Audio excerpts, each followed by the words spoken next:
Yo, what's up, Lin Squad? Kembali lagi di channel Rudy Wepa. Di video Draw Story kali ini, aku akan bercerita tentang kisah wanita terkejam di dunia, yakni Elizabeth Bathory. Tapi sebelum aku mulai ceritanya, buat kalian yang belum subscribe di channel ini, kalian bisa langsung tekan tombol subscribe-nya sekarang juga nih, supaya kalian selalu mendapatkan notifikasi setiap kali aku mengupload video-video baru.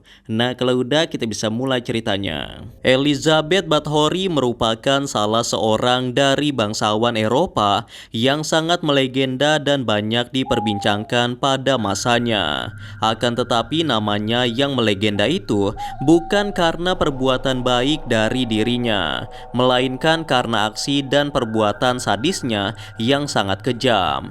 Bahkan dia sampai dijuluki sebagai wanita terkejam di dunia. Nah, penasaran bagaimana kisahnya? Simak terus video ini sampai habis.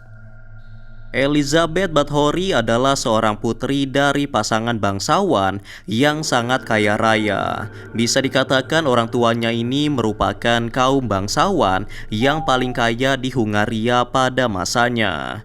Dan juga para keluarga besar dari Elizabeth termasuk orang-orang yang terpandang dan disegani oleh bangsawan lainnya. Elizabeth memiliki seorang sepupu Perdana Menteri di Hungaria dan memiliki paman bernama Stephen yang merupakan seorang raja Polandia. Walaupun Elizabeth berasal dari keluarga bangsawan, namun para keluarga Bathory rupanya memiliki sisi gelap, yaitu mereka dipercaya sebagai penganut paganisme. Untuk kalian yang belum tahu, paganisme adalah sebuah kepercayaan atau praktik spiritual penyembahan terhadap berhala yang pengikutnya dinamakan pagan. Selain itu, masih banyak lagi sisi gelap yang tidak diketahui oleh publik mengenai keluarga dari Bathory.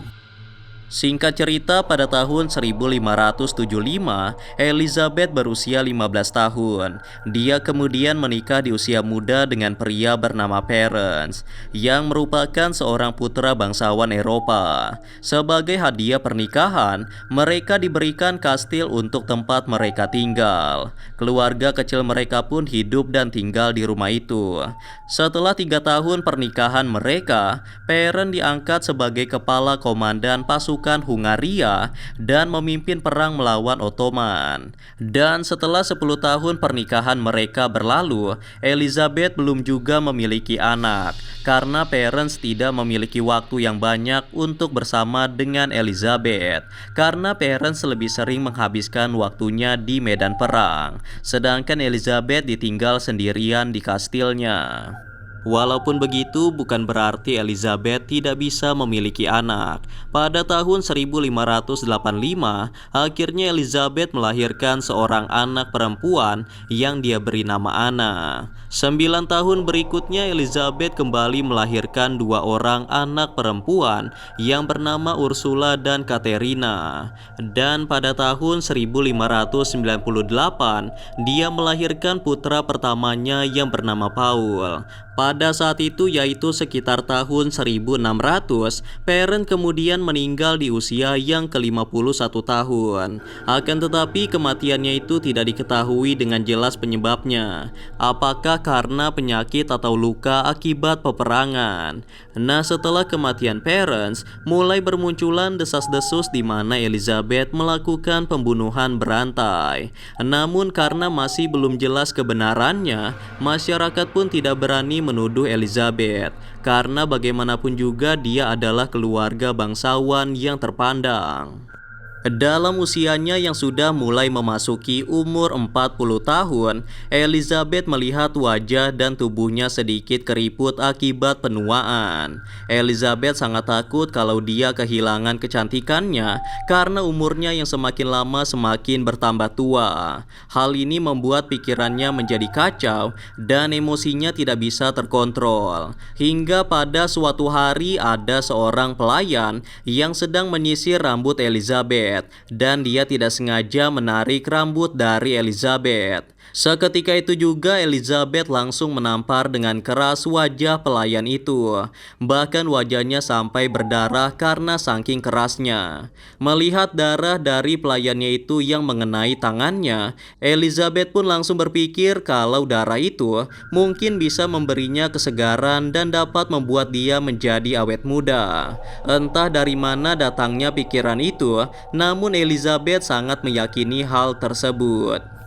Dari situlah awal mula kekejaman dari Elizabeth dimulai. Pertama-tama Elizabeth membunuh satu persatu pelayan-pelayannya yang berada di kastil. Kemudian dia mulai membunuh putri-putri petani yang berada di sekitaran kastilnya.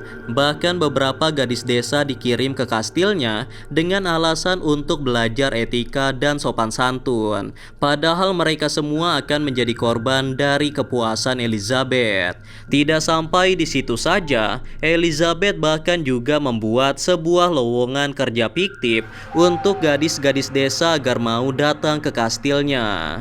Setelah dia mampu memancing semua korbannya, Elizabeth akan menyiksa mereka hingga mereka semua tewas di tangannya. Cara yang digunakan oleh Elizabeth untuk membunuh mereka semua bisa dibilang sangatlah kejam, seperti menggigit, memukul, membakar, memutilasi, dan bahkan membiarkan mereka kelaparan hingga mereka mati dengan sendirinya. Setelah para korban yang dimiliki Elizabeth mati, dia menyuruh budaknya untuk mengumpulkan darah mereka dalam sebuah wadah dan dituangkan ke dalam kolam pemandiannya. Tidak semua darah yang diterima oleh Elizabeth. Dia hanya akan memilih darah wanita muda yang masih perawan saja. Elizabeth meyakini bahwa dengan mandi dari darah seorang gadis perawan, maka akan membuat dirinya menjadi awet muda dan penuaan pada dirinya tidak akan terjadi. Dan untuk menghindari kecurigaan dari rakyat sekitarnya, Elizabeth memakamkan para korbannya itu dengan prosesi pemakaman dengan cara pendekatan agama. Hari demi hari korban dari Elizabeth pun menjadi semakin banyak jumlahnya. Sebenarnya pendeta yang menangani prosesi pemakaman korban Elizabeth sudah menolak untuk melaksanakan tugasnya karena gadis-gadis yang meninggal itu tidak diketahui penyebab kematiannya.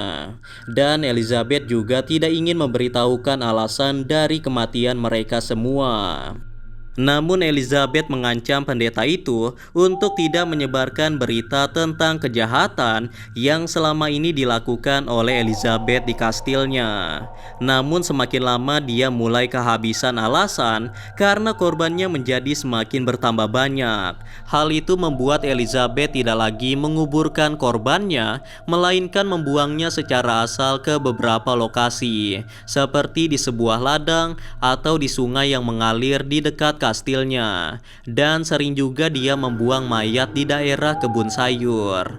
Namun sepandai apapun kita menyembunyikan sebuah bangkai, baunya pasti akan tercium juga.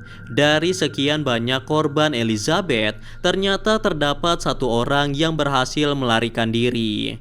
Korbannya tersebut langsung menceritakan kejadian yang dia alami itu kepada pihak berwenang. Raja Matthias dari Hongaria kemudian memerintahkan sepupu Elizabeth sendiri, yaitu Georgi, untuk menyelidiki laporan tersebut. Kemudian pada tanggal 30 Desember tahun 1690, mereka mendatangi kastil milik Elizabeth dan mereka melihat sebuah pemandangan yang sangat mengerikan. Di dalam ruangan utama kastil itu, mereka menemukan seorang gadis yang telah mati dalam kondisi kehabisan darah. Sedangkan korban yang masih hidup pada tubuhnya terdapat lubang tusukan benda tajam. Di ruangan bawah tanah mereka juga menemukan beberapa gadis yang masih hidup dan beberapa di antaranya telah ditusuk beberapa kali oleh Elizabeth. Dan di bawah kastilnya juga terdapat 50 gadis yang telah meninggal. Atas kejahatan yang dilakukannya itu, akhirnya Elizabeth pun ditangkap dan akan dibawa ke pengadilan. Elizabeth mengatakan bahwa dirinya tidak bersalah dan menolak untuk muncul dalam persidangan. Pada sidang itu, Johannes Majordomo bersaksi bahwa sekitar 37 gadis yang belum menikah telah terbunuh, sedangkan 6 diantaranya secara pribadi direkrut untuk bekerja di kastil. Dan juga pengadilan mengungkapkan bahwa sebagian besar gadis-gadis itu disiksa selama berminggu-minggu bahkan berbulan-bulan sampai mereka tewas dengan sendirinya. Orang-orang yang terlibat dalam pembunuhan ini segera dieksekusi dengan cara dipenggal dan dikremasi. Kecuali Elizabeth sendiri karena dia menyandang status bangsawan. Dia tidak diizinkan oleh hukum yang berlaku untuk dieksekusi. Oleh karena itu, pengadilan tidak pernah menghukum Elizabeth atas kejahatan apapun. Akan tetapi dia tetap ditahan di dalam kastil selamanya. Elizabeth dibiarkan di dalam sebuah kamar kecil tanpa jendela dan hanya terdapat celah kecil sebagai tempat memberi dia makanan. Dan kemudian pada tahun 1614, Elizabeth akhirnya meninggal dalam usianya yang ke-54 tahun di dalam kastilnya sendiri. Nah, itulah tadi cerita tentang kisah Elizabeth Bathory, seorang bangsawan yang dikenal sebagai wanita yang paling kejam di dunia. Demi memiliki wajah dan tubuh yang awet muda, dia sampai tega mengorbankan begitu banyak nyawa gadis-gadis muda pada masa itu. Sebenarnya masih belum diketahui secara pasti apakah benar ritual yang dilakukan oleh Elizabeth tersebut dapat membuat dia kembali menjadi awet muda atau tidak. Atau mungkin saja itu hanyalah halusinasinya saja karena dia tidak ingin menjadi tua. Dan setelah dia mengoleskan darah perawan ke tubuhnya, dia merasa seperti muda kembali. Namun seperti biasa, percaya atau tidak, itu tergantung pada diri kalian masing-masing. Karena video ini hanya bertujuan untuk hiburan semata dan untuk menambah wawasan kita semua tentang cerita-cerita menyeramkan yang ada di seluruh dunia. Anyway guys, kurasa itu saja untuk video Draw Story kali ini. Semoga kalian suka dan juga terhibur. Dan seperti biasa, jangan lupa untuk like dan subscribe untuk terus support channel ini. Kalau kalian ingin request untuk cerita Draw Story selanjutnya, kalian bisa aja tulis di kolom komentar. And yeah, thanks for watching guys. Till next time and stay cool. Bye bye.